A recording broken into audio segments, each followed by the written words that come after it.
आज मातोश्रीमध्ये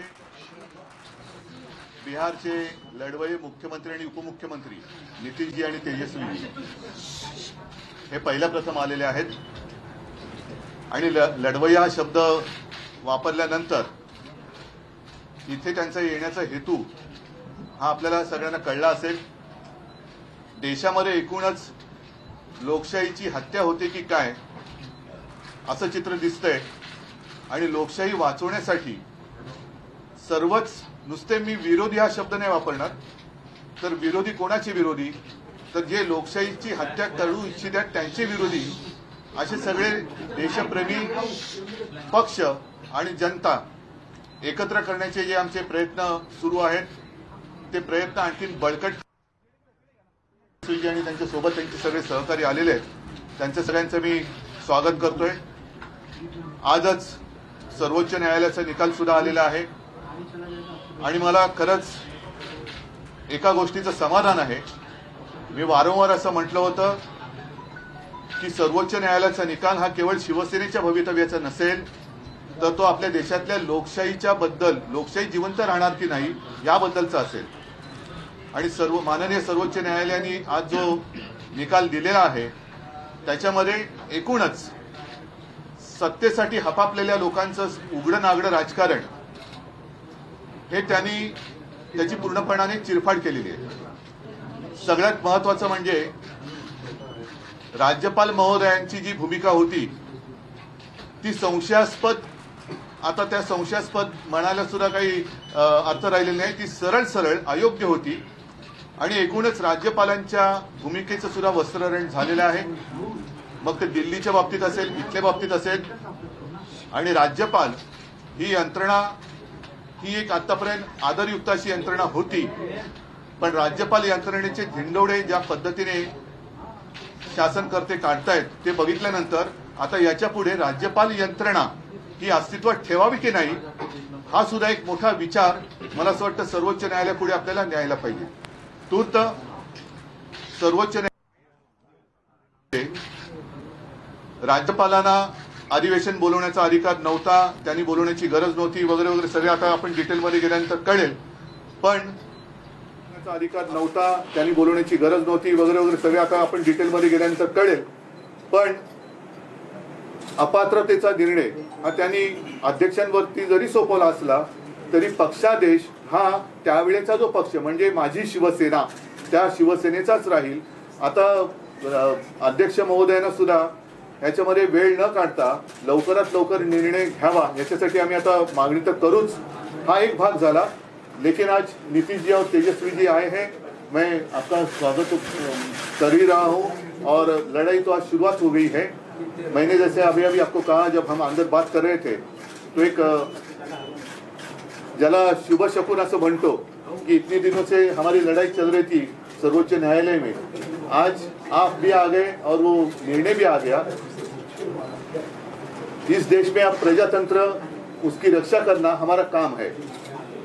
जैसे सर्वोच्च न्यायालय ने कहा कि अगर मैं रिजाइन नहीं करता, मैं इस्तीफा नहीं देता तो शायद मैं वापस मुख्यमंत्री बन जाता। मैं मेरे लिए नहीं लड़ रहा, मेरी लड़ाई जनता के लिए है, मेरे देश के लिए, मेरे राज्य के लिए है। और भले हम इसके पहले राजनीति में विवाद तो होते रहते हैं, लेकिन एक मत तो हमारा हो गया है कि इस देश को हमें बचाना है, संविधान को बचाना है। और इसलिए आप यहाँ आए हैं, हम मिलकर पूरे, आप तो पूरे देश में घूम रहे हैं, सबके घर जा रहे हैं, हम सब मिलकर ये जो अपने देश को फिर से एक बार गुलाम बनाना चाहते हैं उनको घर भेजेंगे। और मुझे पक्का भरोसा है पूरी जनता हमारा इंतजार कर रही है। राजीनामा देण्याची चूक झाली असं वाटतं का? नितीशजी बोलेंगे. तो आपने तो बात बता ही दिया है, हम सब लोग तो आए ही हुए हैं इनसे मिलने के लिए। बातचीत तो बहुत होती रहती थी, लेकिन ये तय था कि एक लोग आएंगे। इन्होंने आज ही का समय दिया और आज जो इनका मामला था जिसके बारे में जानते ही हैं, इनके साथ जो अन्याय हुआ था, अब जिस तरह से जो फैसला आज आ गया तो बहुत अच्छा हुआ है। अब तो इन्होंने खुद ही बता ही दिया है। और किसी भी प्रकार से एक तो आश्चर्य की बात है कि पार्टी के नाम पे कैसे कोई बदल सकता है। तो इन सब चीज़ों को लेकर के तो हम लोग सब दिन तो अपनी बात अपना इनके साथ हम लोग रही हैं, लेकिन अभी जो हम लोग आए हुए हैं उसका मकसद इन्होंने बता दिया। हम लोग चाहते हैं कि पूरे देश में अधिक से अधिक पार्टियां एकजुट हों और मिल करके हम लोग लड़ेंगे। तो आज जो केंद्र में हैं वो पूरे देश के लिए कोई काम नहीं कर रहे हैं और समझ लीजिए इतिहास बदल रहा है। इसलिए इन सब चीज़ों को देखते हुए अपने देश के हित में और आज़ादी की लड़ाई हुई और किस तरह से देश आज़ाद हुआ है और कितना ज़्यादा काम होता रहा है पहले से, काम तो करते नहीं। अब आप सब लोग मीडिया के साथ ही हम आपका नमन करते हैं, आपके हम खिलाफ नहीं कुछ बोल सकते, लेकिन हम जानते हैं ना कि आप लोगों के ऊपर भी किस तरह से किया है कब्जा। कि कोई बात तो थोड़ा बहुत आप कह दीजिएगा, लेकिन ज्यादातर वो लोग अपनी तरफ से प्रचार करवा रहे हैं। काम क्या कर रहे हैं देश में बताइए? कहीं कोई काम हो रहा? और अलग अलग राज्यों में दूसरे पार्टी के लोगों ने जो काम किया है उसके बारे में तो उतना चर्चा भी नहीं होता है। तो इसीलिए देश के हित में जरूरी है कि भाई देश आगे बढ़े और आपस में किसी तरह का विवाद नहीं होना चाहिए। कोशिश क्या हो रही है? समाज में एक तरह का विवाद पैदा हो और ये नहीं होना चाहिए। सब में एकता, हिंदू मुस्लिम कोई भी जाति के हों, सब में कोई विवाद नहीं होना चाहिए, एकता रहनी चाहिए। तो हम लोग तो यही चाहते हैं कि ज़्यादा से ज़्यादा पार्टियां एक साथ मिल करके काम करेंगी। और इस बीच में बहुत लोगों से बातचीत हो गई है। आज तो इनसे ऐसे हमारी बातचीत हम लोगों की होती रहती आई ही है, आज भी बात करेंगे। अब इसके बाद ये तय होगा कि कब मीटिंग सब लोगों की होनी। तो अभी तो एक राउंड आप जानते ही हैं, पिछले महीने भी हम लोगों ने बातचीत किया और जिस तरह से बातचीत हुई है अनेक पार्टियों से, बहुत लोगों से बहुत अच्छी बातचीत हो गई है। अब उसके बाद आगे जो करना होगा वो हम लोग करेंगे। लेकिन अभी तो आए हैं, बस यही मकसद है इनका और हम लोगों का विचार तो एक ही है ना, भाई देश के हित में काम करेंगे। कोई तरह से जो हमारा पुराना इतिहास है देश का उसको बिल्कुल कायम रखेंगे। तो ये सब चीज़ों के लिए करेंगे। ये लोग तो अपना कर रहे हैं ना, इन लोग आज़ादी की लड़ाई से क्या मतलब था, जिनको कोई मतलब नहीं। अब वो सोच लीजिए कितना कोई काम हो रहा है, अपने अपने ढंग से नई नई चीज़ों का नामकरण कुछ भी होते रहता है। तो विचित्र बात है।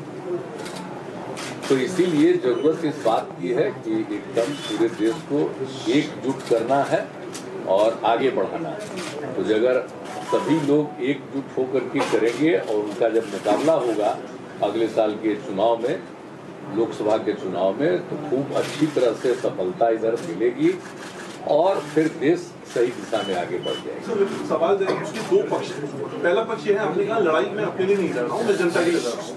मेरा सवाल यहाँ से इसके दो पक्ष ये है कि पहला तो ये कि क्या अगर आप उस वक्त इस्तीफा नहीं देते तो आज आपकी लड़ाई और ज्यादा मजबूत होकर उभर के सामने आती? पहला मैं मानता हूँ, देखो इसके जिस नजरिया से आप देखते हो, ठीक है, कानूनी तौर पर मैंने इस्तीफा दिया, शायद गलत हो सकता है, लेकिन नैतिकता अगर देखें तो जिन लोगों को मेरे पिताजी ने, मेरे पार्टी ने सब कुछ दिया, वो लोग उठकर मेरे ऊपर उंगलियां उठाए, तो उनके लिए मैं मेरा विश्वास या अविश्वास क्यों जताने की कोशिश करूं? तो ऐसे लोगों को अधिकार ही नहीं है मुझे सवाल पूछने का। जिन लोगों ने मेरे पार्टी से सब कुछ लिया और गद्दारी की, तो गद्दार लोग मेरे ऊपर अविश्वास लाए और उसका मैं सामना करूं, कैसे हो सकता है? ये तो गद्दार लोग हैं। आज तो कोर्ट ने कहा, और मतलब कोर्ट ने गद्दार नहीं कहा, लेकिन ये सारी बातें हैं। आज तो मतलब महाराष्ट्र में अब सरकार ही नहीं है। नैतिकता तो अभी जैसे मैंने नैतिकता का पालन किया, तो अगर इस मुख्यमंत्री में जरा भी कोई नैतिकता होगी तो मुख्यमंत्री उप मुख्यमंत्री ने इस्तीफा देना चाहिए, जैसे मैंने दिया। महाविकास आघाडीमध्ये सुद्धा जे सर्व प्रमुख नेते होते त्यांनी तुम्हाला म्हटलं होतं की राजीनामा देऊ नका, आपण फ्लोअर टेस्टला सामोरे जाऊ. तुम्ही भावनिक राजकारणाला महत्व दिलं नाही. असेल तो कदाचित आमच्या घराण्याचा गुण किंवा दोष असेल, पण मी जे आता म्हटलं की ज्या घरानी ज्या पक्षांनी ज्यांना सगळं काही दिलं, सगळं काही घेऊन सुद्धा जे माझ्या पाठीत वार करायला निघाले त्यांनी माझ्यावरती अविश्वास आणावा हे मला काही पटलेलं नाही. म्हणजे एक तर स्वतः गद्दार, त्यांनी विश्वासघात त्यांनी केला. विश्वासघात करणाऱ्यांकडून मला जर विश्वासदर्शक ठराव अविश्वासदर्शक ठरावाबद्दल विचारलं जात असेल तर ते अयोग्य आहे. युवा यहाँ पर है, आदित्य हैं और तेजस्वी हैं, जिस लड़ाई की आप बात कर रहे हैं, जो मिलकर सामने आए हैं, इनमें इन दोनों का कितना अहम रोल और किस तरह से देखेंगे आप? अभी क्या रोल, अभी क्या वो सिनेमा या नाटक थोड़ी है कि रोल कैसे रहेगा, ये देखो ऐसा रोल रहेगा. ये रोल तो नीतीश जी, जब ये इकट्ठा ला रहे हैं, विपक्ष का चेहरा कौन बनेगा? आपकी कुछ कोशिश? ठीक है, चलो अभी तो हम इकट्ठा आ रहे हैं. सबको एकजुट करना चाहते हैं, लेकिन अपना कुछ नहीं करना चाहते हैं, ये जान लीजिए. हम तो सिर्फ चाहते हैं कि सब एकजुट हो, मिल करके सब लोग लड़े और हम लोग मिल करके पूरा का पूरा सिद्धांत बना के चले और देश को आगे बढ़ाएं.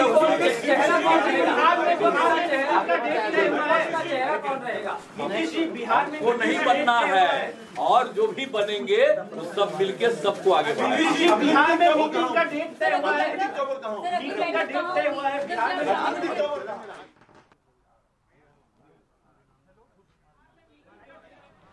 तर शिंदेनी नैतिकता असेल तर राजीनामा द्यावा अशा प्रकारची भूमिका मांडलेली आहे उद्धव ठाकरे यांनी. आणि लोकशाही वाचवणारा आजचा दिवस आहे असंही त्यांनी म्हटलेलं आहे. सुप्रीम कोर्टाच्या निर्णयाचं त्यांनी स्वागत केलेलं आहे. मुख्यमंत्री पदाचा राजीनामा आपण का दिला याच्याबद्दलची सुद्धा त्यांनी भूमिका मांडलेली आहे. शिंदेनी नैतिकता असेल तर राजीनामा द्यावा अशी मागणी सुद्धा त्यांनी केलेली आहे.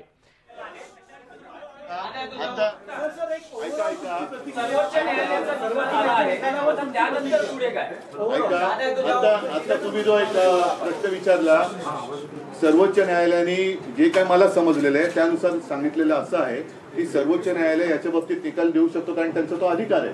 परंतु त्यांनी त्या संस्थेचा एक आदर राखण्यासाठी हा निकाल किंवा हा निर्णय घेण्याचा अधिकार अध्यक्षांकडे जरी दिलेला असला तरी व्हीप पक्षादेश हा तो त्यावेळेला जो पक्ष होता म्हणजे माझी शिवसेना त्या पक्षाचा पक्षादेशच चालणार आहे. त्याच्यामुळे हा सगळ्यात महत्त्वाचा निर्णय सुप्रीम कोर्टाने दिलेला आहे. त्याचबरोबरीने निवडणूक आयोगावरती सुद्धा ताशेरे मारलेले आहेत, राज्यपालांवरती ताशेरे ओढलेले आहेत. एकूणच हे चापकाचे फटकारे जर जे तिकडे खुर्चीत बसलेले आहेत ते निर्डावलेले नसले तर त्यांना पुरेसे आहेत आणि त्यानुसार आता तरी त्यांनी सुधारण्याची आवश्यकता आहे. नाही, उद्धवजी स्ट्रेट प्रश्न आहे की मुख्यमंत्र्यांनी विद्यमान मुख्यमंत्र्यांनी राजीनामा द्यावा नैतिकतेच्या आधारावर अशी तुमची माझी, जसं मी तुम्हाला म्हटलं की मी एक नैतिकता मला असं वाटलं की ज्यांना सगळं काही देऊन सुद्धा हापापलेली लोक ही माझ्यावरती अविश्वास ठराव आणणार आणि त्यांच्या हापापलेपणाने मी पुरेसा पडू शकत नाही कारण आणखीन काय देणार. तर अशा लोकांनी माझ्यावरती अविश्वास ठराव दाखवणं हे मला मंजूर नव्हतंच, ते मंजूर नाही. मी कदापि ते मान्य करणार नाही म्हणून मी राजीनामा दिला.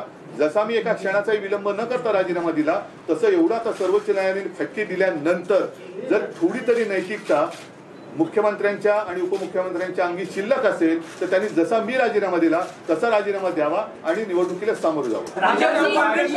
सुप्रीम कोर्टानं राज्यपालांना स्वीकारलेला आहे कारण त्यांनी जे निर्णय घेतलेले आहेत ते सक्षम चुकीचं असलेलं म्हटलेलं आहे. त्यामुळे राज्यपाल म्हणजे स्वतःच्या घरचा चाकर असल्यासारखं वापरण्याची जी पद्धत सुरू झालेली आहे ती पद्धत बघितल्यानंतर राज्यपाल यंत्रणाच आता शिल्लक ठेवावी की नाही हा प्रश्न आता सर्वोच्च न्यायालयाला आम्हाला म्हणजे मला असं वाटतं विचारायला पाहिजे की हे असंच जर का, कारण प्रत्येकाचे काम असतं ज्या सर्वोच्च न्यायालयाने केलं तसंच जसं आता मीडिया असतो. नितीनजी जसं म्हणाले की काही गोष्टी तुम्ही लोकांसमोर आणल्या पाहिजेत तर 4 स्तंभ जे म्हणतो हे 4 स्तंभ मजबूत पाहिजेत. त्याच्यापैकी जर का एका स्तंभाला वाढवी लागली असेल तर त्या स्तंभाचं रिपेअरिंग हे करणं गरजेचं आहे. पण आता महत्वाचा मुद्दा हा आहे की